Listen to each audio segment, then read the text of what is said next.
first viewers in a new episode of NBC Journal. This is Lana Abouda again with you. And Elise Levy is here.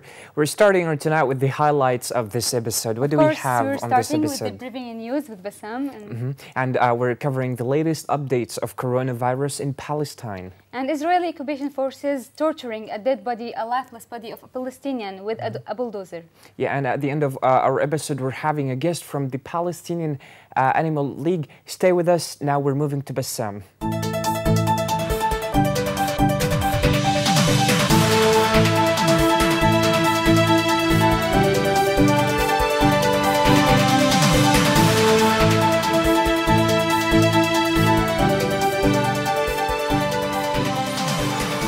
Thank you, Lana and Weiss. The Legal Center for Arab Minority Rights in Israel described the Israeli army bulldozer dragging a human body in Gaza as a war crime and demanded immediate investigation into the incidents.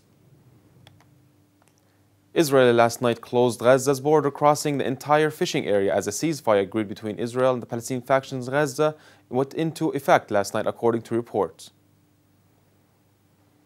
Prime Minister Mohammed Shtayyeh called on Palestinian workers and contractors not to do any work on illegal settlements Israel is building in the occupied Palestinian territories. Israeli settlers embarked on fencing large tracts of land in the northern Jordan Valley as they chased Palestinian herders out of the pastures in the area, according to local sources. The Ministry of Interior called today upon arrivals coming from countries affected by the new coronavirus, especially China, South Korea, Singapore, Hong Kong, Japan, Thailand, and Taiwan, to stay in quarantine for 14 days. Early in 2004, the Israeli army took control of Wadi al-Natuf in the northern Ramallah village of Shukba under the pretext it was state-owned. These are the news for today. Thank you for watching.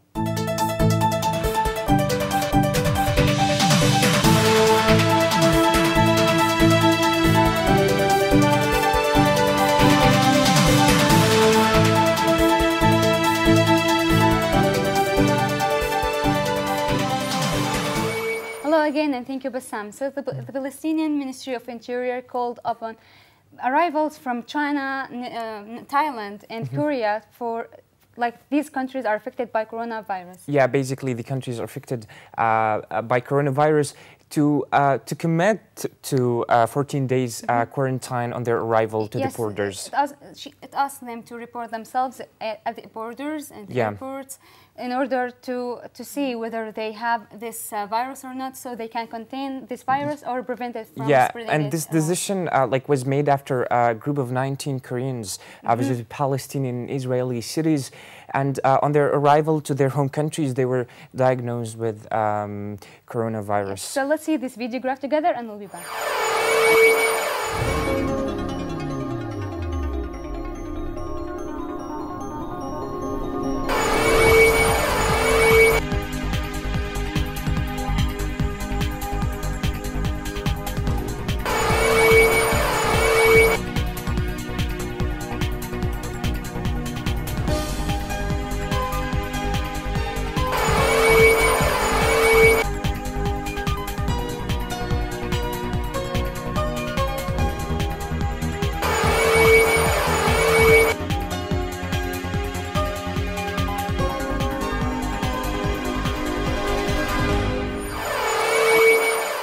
I think coronavirus is really dangerous, and I'm really afraid of it.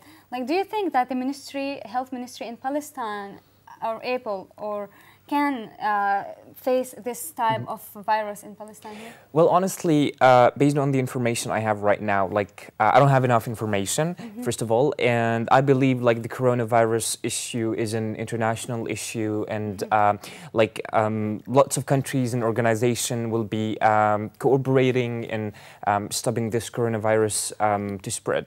Yes, I think also if in China they built a hospital for coronavirus. In 6 days, only in 6 days. So what can we do as Palestinians? I asked the students of An-Najah National University if they know whether the Ministry of Health is capable of facing this kind of viruses or not. So let's see this report together, and we'll be back. Hello NBC World. Coronavirus is affecting a big number of people around the world. But what if coronavirus arrived Palestine? Would the Ministry of Health be able to face this big issue? Let's see the opinions of the students here, and we'll be back. I think the Ministry of Health will be able to defeat this disease if they gave the right instruments, if they gave the right tools for the doctors, for the nurses, for the staff to be able to deal with this disease. They should encourage people and not to frighten them because they are so scared, they are panicking. Because of people panicking right now, we're having this event in the college for the students to know, because they are the most educated class in the society, and they should know so they could raise awareness among other people in the community. And and we're having this as part of our community medicine rotation. Of course, no doubt. Why not? We are a very strong health system. It has a very strong primary health care. It's not the first time they faced an epidemic. We had the influenza epidemic before, so of course they are prepared. They are actually training their health providers. They are giving them the necessary equipment, and the Ministry of Health told us that they are ready in the frontiers to take care or to tackle any case. So why not? Yes, we have just to trust them, to be confident, but the most important thing to follow what they are telling us. I think it could manage, because mortality rate in coronavirus is about 2%, and this 2% is only for people who are immune deficient and have other comorbidities. So we can easily avoid this disease from happening. The Ministry of Health is able to deal with any case of coronavirus. We need to know that the mortality rate is not more than 200%, and it is for the patients who are in comorbidities, hypertension, diabetes, and who considered immunocompromised patients. We need to keep our hands clean and wash it every time we like before and after eating, and to prevent this corona. People coming in and out of the country are going through two checkpoints, let's say. They are being checked so many times, and anyone who is suspected to have coronavirus, we will say the symptoms just in a second. Anyone with the suspicion to have coronavirus will be isolated for 14 days, which is the incubation period for the disease. Symptoms we are looking for is just like any other flu. It's like fever, cough, and general fatigue.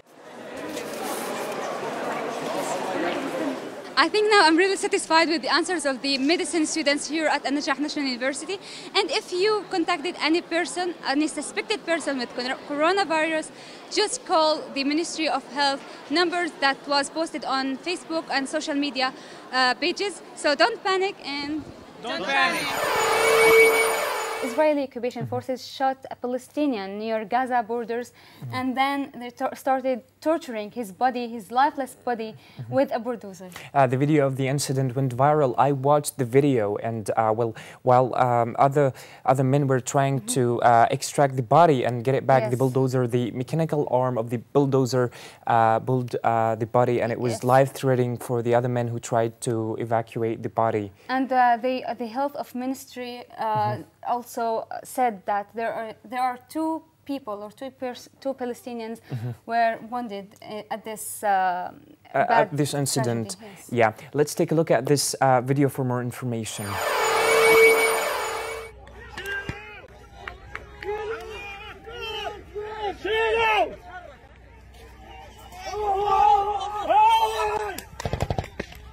معركة كما تشاهدون. يا الله يا الله يا لهذا المشهد.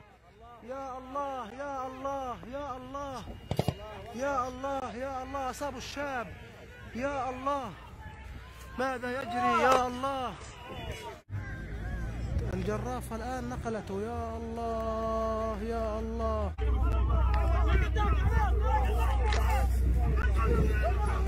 الله أكبر الله أكبر. لا إله إلا الله. لا حول ولا. شوفوا جريمة إنسانية، جريمة بحق الكل الإنسانية كما. Still talking about the Israeli occupation forces in Jerusalem, moving from Gaza to Jerusalem, and there is the closing of the bakery of a 60-years-old years. Yeah, it offers offers the Palestinian traditional ka'ak, which is Jerusalem is popular for.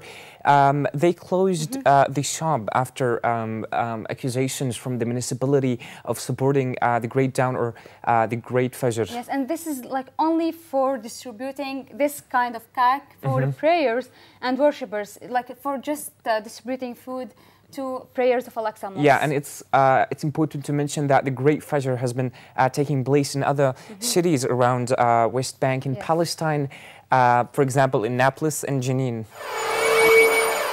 On the same topic in Jerusalem, the Israeli occupation forces assaulted the woman Nafisa Khwes while she was disturbing sweets for Palestinian prayers at Al-Aqsa Mosque. Yes. So let's see this video together and we'll be back.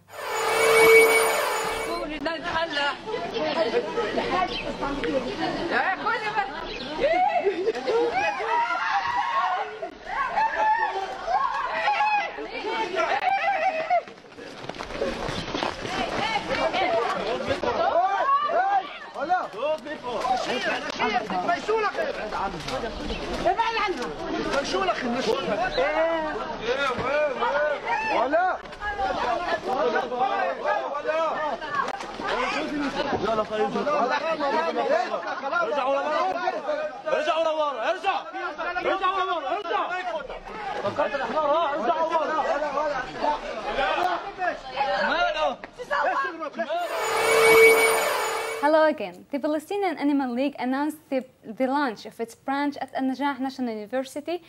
For this event, we're having a special guest. His name is Muad Kitani. Hello and welcome here, Muad. Hello. Thank you. Good so evening, much. Muad. We're glad to be here with you.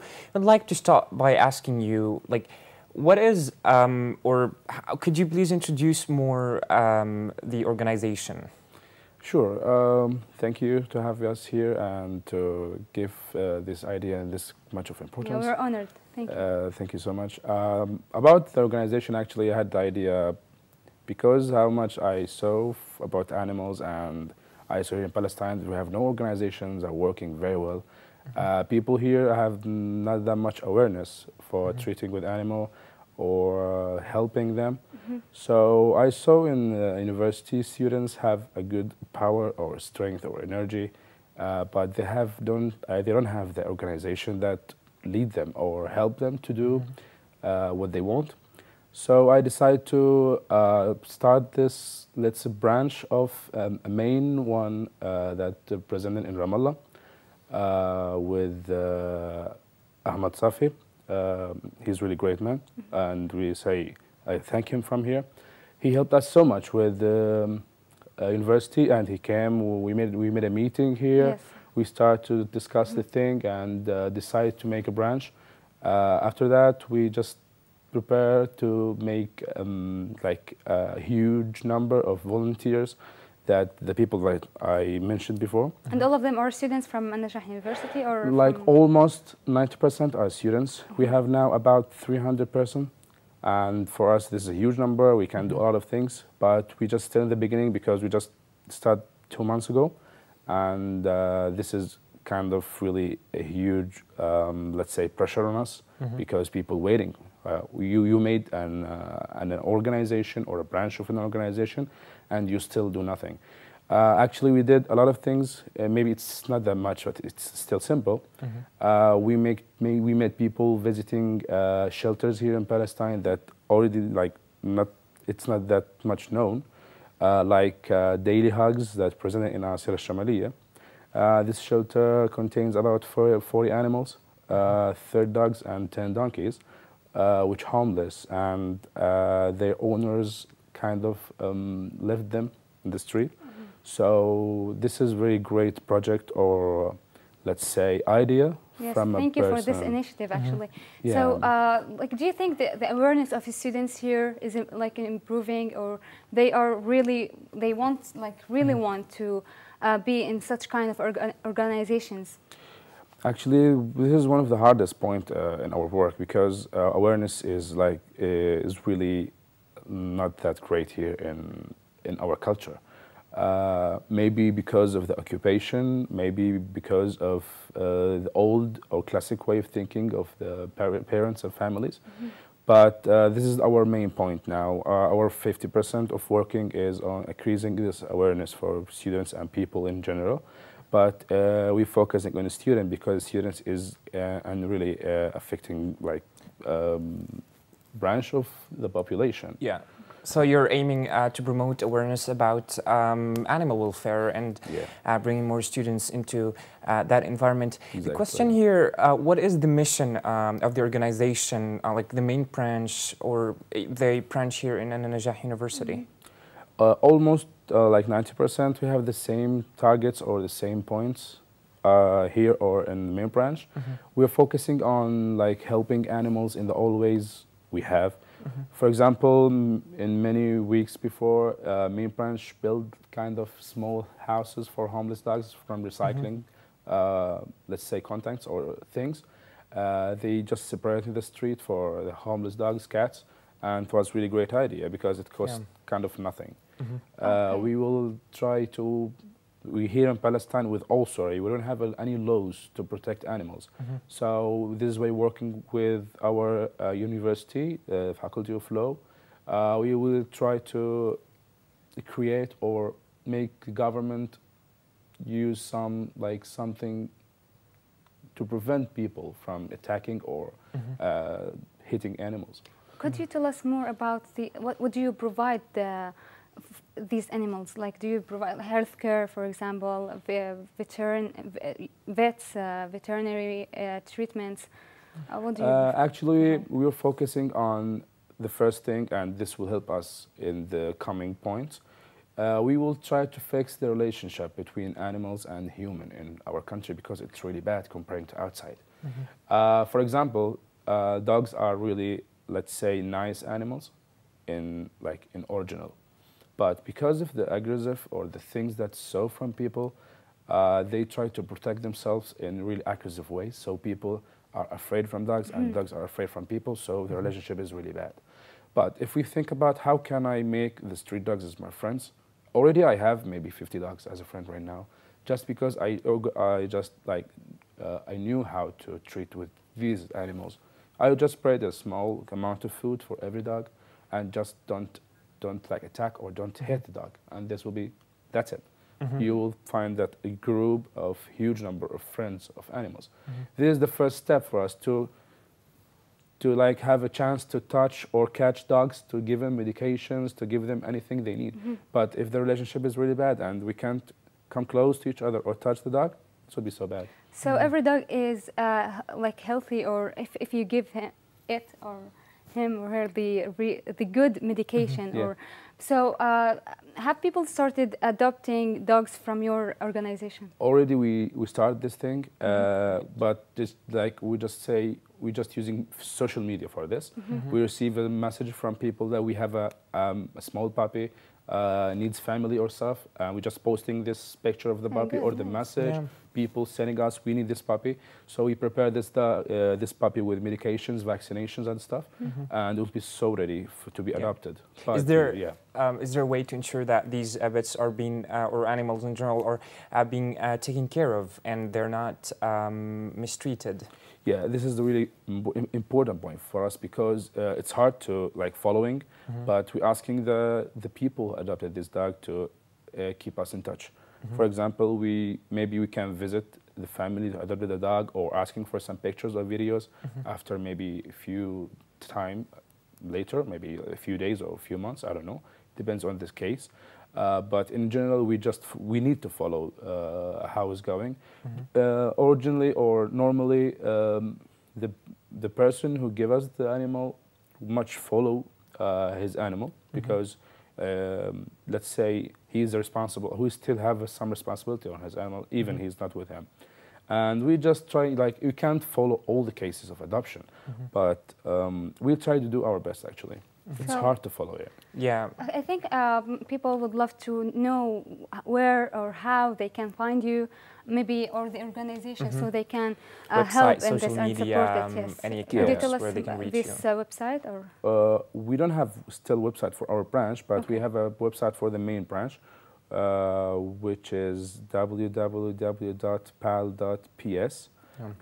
We have a Facebook page for both of us. one for the Animal League in Ramallah and the Najah National University. We have a Twitter page also, and we still new, so we don't have a place or a special place for us, but we're working on that. So it will be a great idea or a great thing if we had a place for us to keep working harder than what we're working on now. Yeah, but it's good that you started the idea, and we'd like to thank you for being with us tonight. For this initiative and this step. Like it's really you're welcome, and really thank you for giving us that much importance. And we really like to have attention from government and from people, because our job is really hard and we need everybody's help. So thank you for being with us, and thank you our dear viewers for watching us. Yeah, and for more information about the Palestinian Animal League, don't forget to visit www.bal.bs. And well, for more details about NBC Journal, visit our Facebook page, NBC Journal. And see you next Tuesday.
Our dear viewers, in a new episode of NBC Journal. This is Lana Bouada again with you, and for tonight's show we're talking about the Palestinian government announcement on coronavirus, that Palestinian patients are in good health, and we're talking about Palestinian outrage after Israeli food blogger was appropriated to a Palestinian dessert.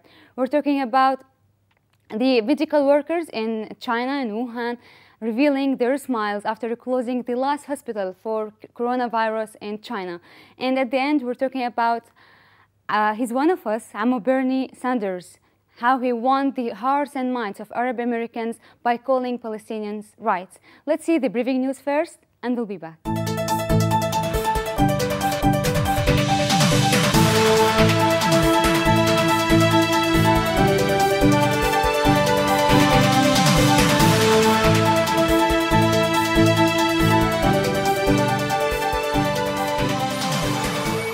Thank you.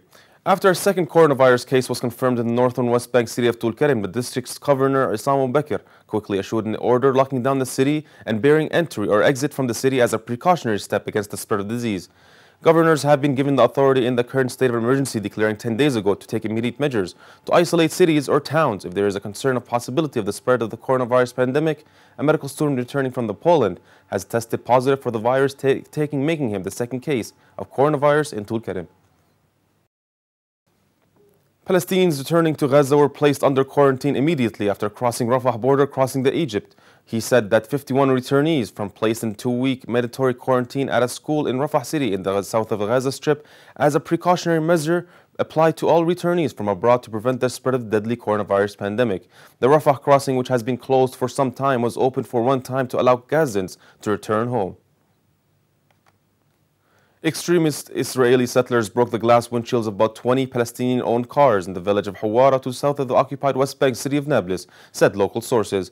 Ghassan Douglas, who monitors settlement activities, said the fanatic settlers attacked the vehicles with rocks, breaking their glass windshields and causing damages to them. He added that local citizens fending off the settlers, who in turn responded with randomly opening fire at them. No injuries among Palestinian civilians were reported.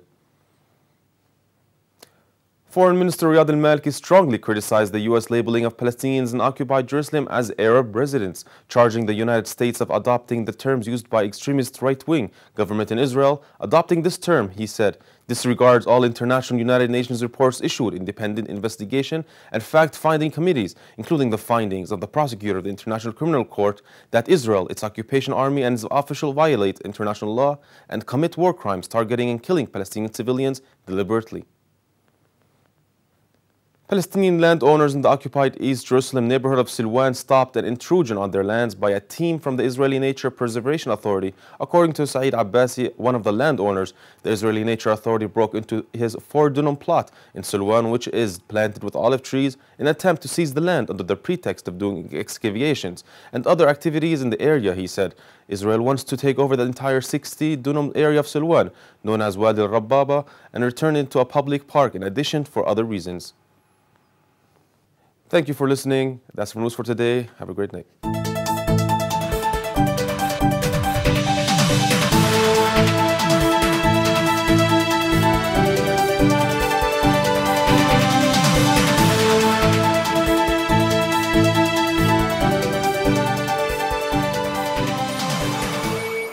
Hello again. So as we're talking about Palestinian news and Corona in Palestine, Prime Minister Mohammed Shtaya announced the recovery or the starting of the recovery of 15 patients out of 38 patients in Palestine, and this is really a good sign.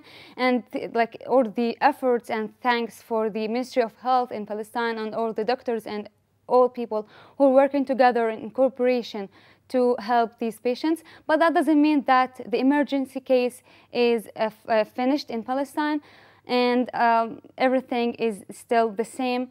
Let's see this video graph together and we'll be back.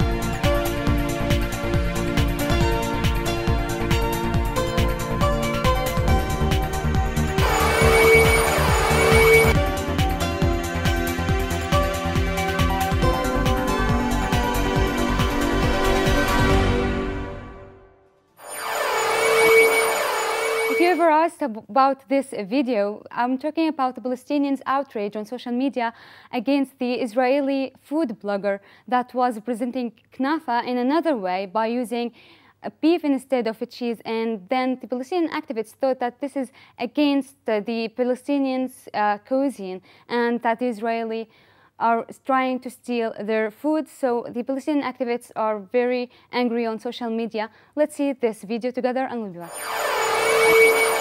Let's make spiced beef kanafe. Pull apart the kadaif, top it with half a cup of olive oil, and into a hot pan goes olive oil, cinnamon, cumin, salt. Mix it till it's nice and toasty, add some ground beef, cook it through until it's no longer pink. Into a hot pan goes olive oil, half of the kadaif, press it down, add the beef and the remaining kadaif. Cook it for 5 minutes until brown and golden. Flip it. Slide it back in, top it with sugary water, slice it.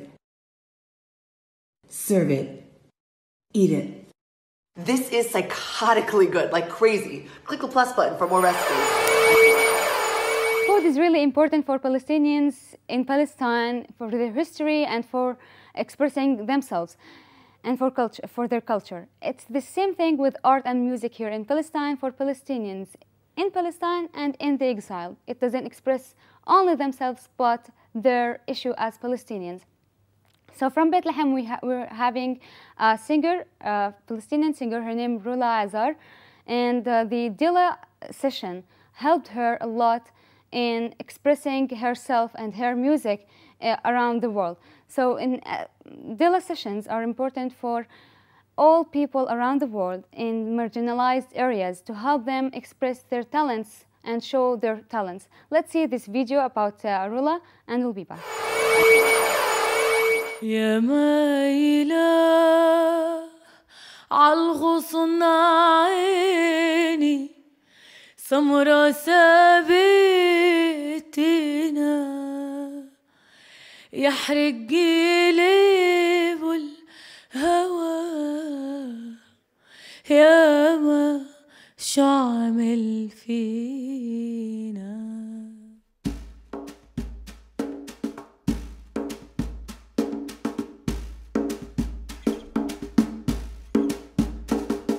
يا مايلة عالغصن عيني سمرة ثابتنا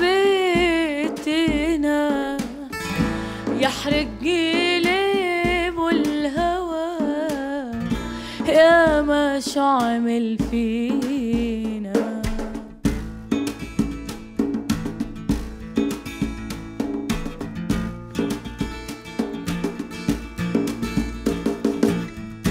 لطلع راس الجبل عيني واشرف على الوادي واقول يا مرحبا نسمها وبلادي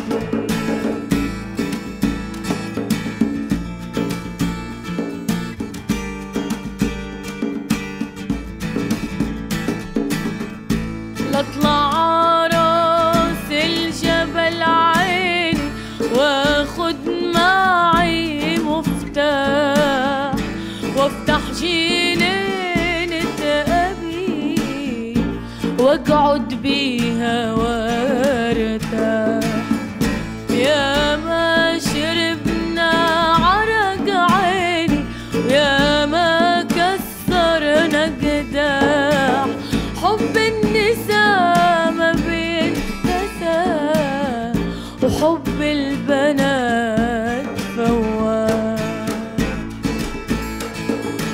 يحرق قلب الهوى يحرق قلب الهوى الهوى الهوى يا ما يا ما يا ما شو عامل فينا يا مايلة عالغصن عيني سمرة ثابتنا يحرق قلب الهوى يا ما شو عمل فينا. I'm Rula Milad Azar. I'm 27 years old. I'm from Nazareth. I live in Jerusalem. Usually I sing in festivals, concerts, like here and out of the country. Like I've had a concert in Lebanon, in Qatar, Chicago, Houston, London. Next week I'm going to Manchester. It's hard to be a musician here because Palestine is hard.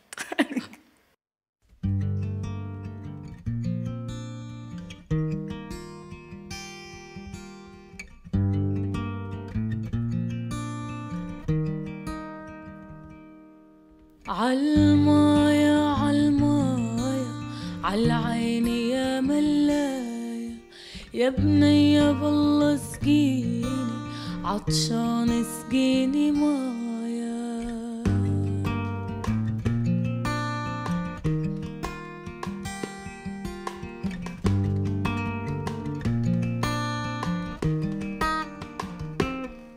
عالمايا عالمايا عالعيني يا ملايا يا بنية بالله سقيني عطشان سقيني مايا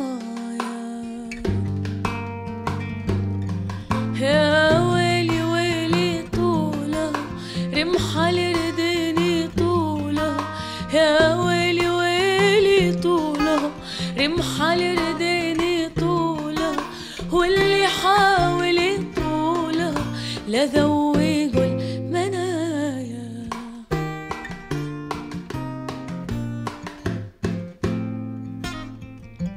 عالمايا عالمايا يا بنية بالله سقيني عطشان سقيني مايا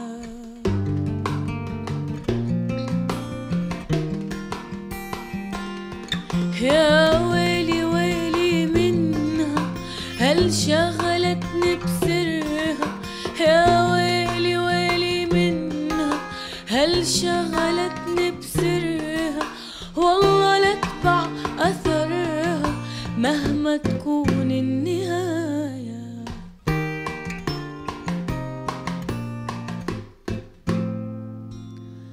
عالمايا عالمايا عالعين يا ملايا يا بنية بالله سقيني عطشان سقيني مايا.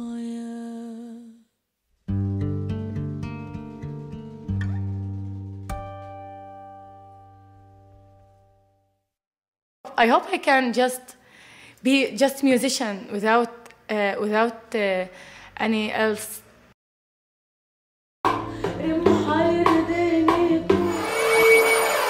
Amma Bernie is what I like to call him. Palestinian-American Congresswoman Rashida Tlaib says this in her Twitter on Twitter. So about Amma Bernie, the word Amma for Palestinians, it means uncle, and it conveys the meaning of respect for Palestinians and for Arabs. Talking about Sandra, who's candidate for presidency in America now, he's talking about the Palestinians' rights, and this is like for Americans, politicians, this is an allergy for them to talk about Palestinians' rights. But for Bernie, as his history or his past was about the Holocaust, the murder of his family was killed, the murder of his family in the Holocaust gave him some solidarity with all the minorities in the world. So let's see this about Bernie and Rashida Tlaib, and we'll be back. With these hands, we will rise. With these hands, we will transform this country. With these hands, we will have Medicare for all. With these hands, we will have college for all. With these hands, we will have criminal justice reform. With these hands, we will strike down the vestiges of racism and discrimination and homophobia and xenophobia. With these hands, be we black or brown or red or white or yellow or the swirl in between. With these hands, we will elect Senator Bernie Sanders as the next president of the United States. Medical workers in Wuhan in China revealed their smiles behind their masks after closing the hospital of Wuhan in China after the overflow for patients of coronavirus to this hospital. Let's see this inspiring video together, and we'll be right back.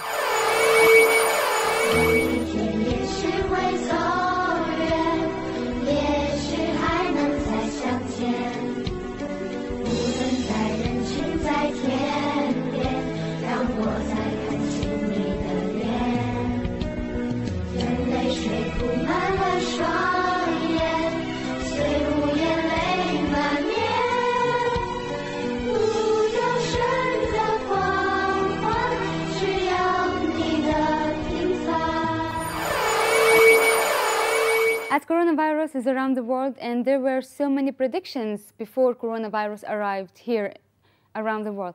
So as Bill Gates predicted in TEDx talk about coronavirus in 2015 by talking that the global catastrophe would not be about a war, but a deadly virus. Let's see this video together, and we'll be back. When I was a kid, the disaster we worried about most was a nuclear war. That's why we had a barrel like this down in our basement filled with cans of food and water. When the nuclear attack came, we were supposed to go downstairs, hunker down, and eat out of that barrel. Today, the greatest risk of global catastrophe doesn't look like this. Instead, it looks like this. If anything kills over 10 million people in the next few decades, it's most likely to be a highly infectious virus rather than a war. Not missiles, but microbes. Now, part of the reason for this is that we have invested a huge amount in nuclear deterrence, but we've actually invested very little in a system to stop an epidemic. We're not ready for the next epidemic. Another prediction for coronavirus around the world is the Contagion movie in 2011 is an American movie talked about a deadly virus that would spread around the world. And this is like a really madness for fiction and science fiction and for people who do such kind of movies that reflect reality. Let's see the trailer together and we'll be back.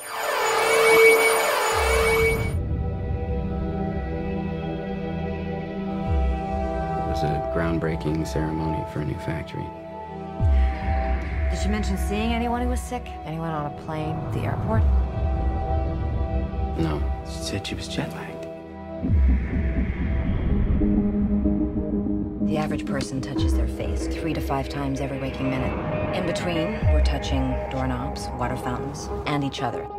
Matt. No, go up to your room, honey. So we have a virus with no treatment protocol and no vaccine at this time. You had a seizure this morning, Beth. Does she have a history of seizures? No. Allergies? As of last night, there were 32 cases. Unfortunately, she did die. Right. So can I go talk to her? Mr. Amoff, your wife is dead. What are you talking about? Okay. What happened to her? What happened to her? Is there any way someone could weaponize the bird flu? Is that what we're looking at? Someone doesn't have to weaponize the bird flu. The birds are doing that. Watch this. It's transmission, so we just need to know which direction. On day 1, there were 2 people, and then 4, and then 16. In 3 months, it's 1 billion. That's where we're headed. They're calling out the National Guard. They're moving the president underground. People will panic. Get away! It will tip over. The truth is being kept from the world. Cook your samples, destroy everything.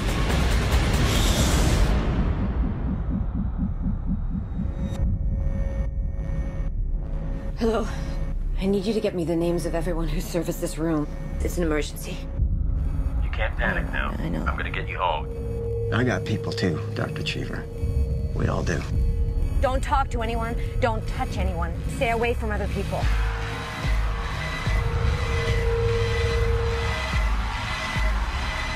Get back in your car. We're not sick!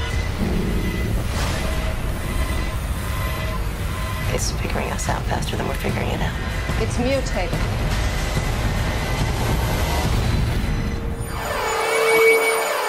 So in tonight's show, we talked about Palestine and coronavirus around the world. So I hope you enjoyed this episode with me and see you later on Tuesday.